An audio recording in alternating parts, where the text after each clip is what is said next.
All right, it's time for the series premiere review. Oh, series review of Gotham Knights.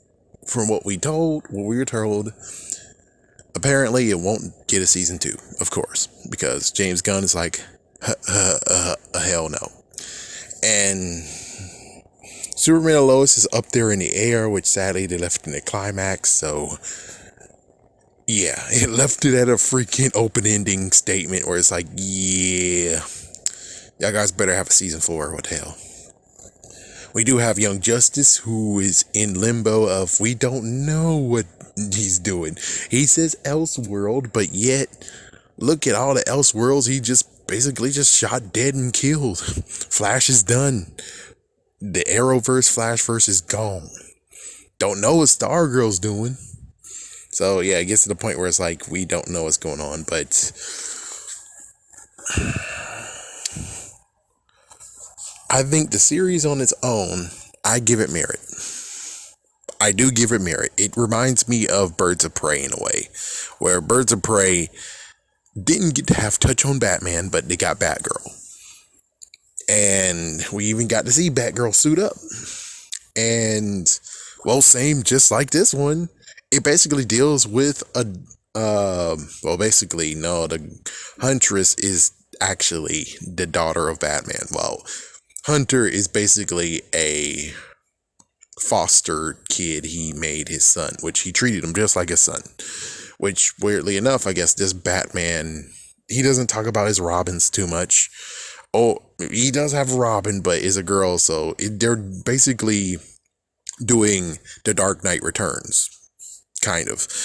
But he has no Robin ever. That's what it seems like. There's no Robin whatsoever in this whole entire series, which just makes you say, oh. So with that said, they involved the Court of Owls, and they had Harvey Dent, which Misha Collin. Love seeing that guy. He's a good Harvey Dent. The CGI for Two-Face at the end of this season/series, it could use some more work. But I think they might have nailed it, but I don't know what I'm looking at, really. Then they had the Court of Owls, which I was like, oh, the Court of Owls, you are biting too much that you can chew. Are you sure you can actually do this without any issues? Are you sure you can actually do this? And they kind of said yes. And did they do it? I believe they did it sufficiently. I'm pretty sure they did it, but they, unlike Gotham Knights, the video game, was like, yeah, we took down the Court of Owls, but there's still like some sections of them left. This one, they took it down. It's like all the Court of Owls is gone now. It seems like it. And it looks like versus what happened with Court of Owls, which is not just one person. Court of Owls is many people. It's all the famous families of Gotham. But in this version, it's more like the freaking scientists who figured out that, oh, I found the chemical, which I'm just piecing this together, that goes into the Lazarus pit. I found it, and I was able to isolate it and make you live forever. And now I made myself live forever, and I found it, the Court of Owls.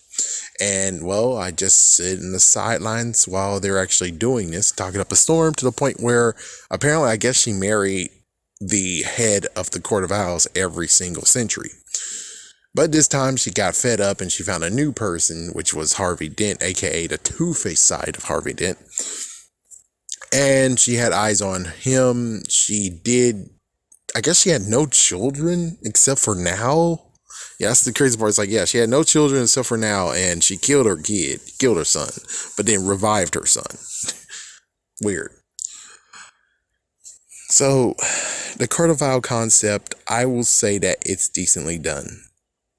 I'm pretty sure it's decently done. They were able to truly tame the savage beast they chose, which good for them.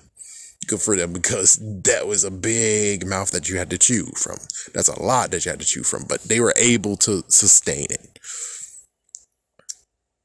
And Harvey has a daughter. Yep, they spin that whole, the Joker has a daughter into, nope, it was just Harvey Dent.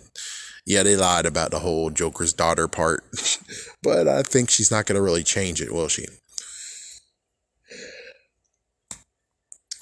All right, so I guess the only thing left to talk about is just how it played out and what can we see in season 2 that'll never exist.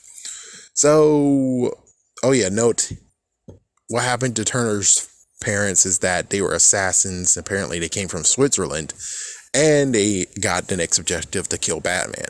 And Batman did self-defense, and they killed each other. They killed themselves. So damn. Anyways, so what was up next? They destroyed Wayne Towers. The Wayne Tower has been blown the frick up. All their names are cleared because they were basically all wanted. And Quilla's mom decided to just say, fuck you, I'm going to take your boyfriend, Turner. Yes. Yeah, they got into a relationship. There's like at least 2 relationships in this whole series. I don't want to talk about the other one because they can seriously go fuck themselves. It's like, seriously, you can't have girlfriend talk. They can't have freaking sisters. No, they gotta freaking be girl on girl action. I'm like, the fuck? The fuck? Anyways, she was gonna screw over Turner so she can get the prize money, the cash money, and then take her daughter and get the fuck out. But sadly, that fell through, thank goodness. And yeah, that's just some messed up crap that happened. But anyways, so Turner has been taken from the person that is like lower tier version of Ra's al Ghul. Because it's like, oh, you got Ra's al Ghul. It's like, no, it's not Ra's al Ghul, and they're using freaking guns. Nope. It turns out it's the freaking guy who trained his mom and dad, and lo and behold, he also trained Bruce Wayne.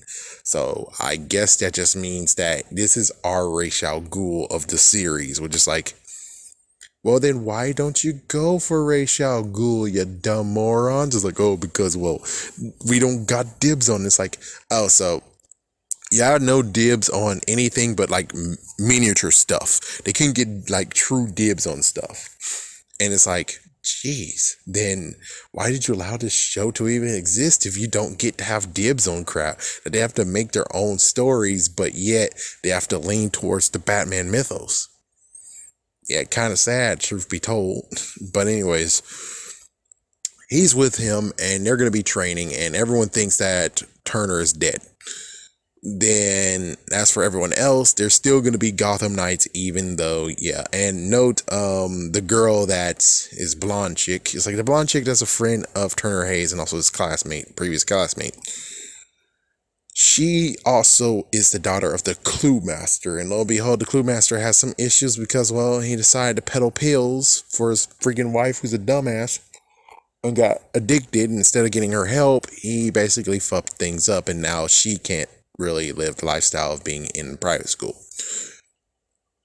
One of course, you know, the guy who had a mom and the mom killed him and she brought him back to life. Well, lo and behold, he has no place to go either. So it's like, it's kind of funny that mostly everyone in this has no place to go except for, of course, our little Robin, who was basically inspired from the girl in Dark Knight Returns. So yeah, it's pretty funny. It's like, yeah, it's pretty funny. So he's like, yep, there we go. And they're going to still fight the good fight. So again, we got Turner, who's getting trained. He might return in season 2. I know it doesn't exist, but I'm just saying he might return in season 2, of course, after getting trained a lot. He might come like halfway, I guess, or something like that. 2, we got Harvey Dent. Harvey got hit with freaking acid, son of a bitch, like usual, thanks to the one that was like, be my lover, wanna be my lover. Yeah, he threw acid on him. And now he definitely looked like Two-Face. Oh, damn it.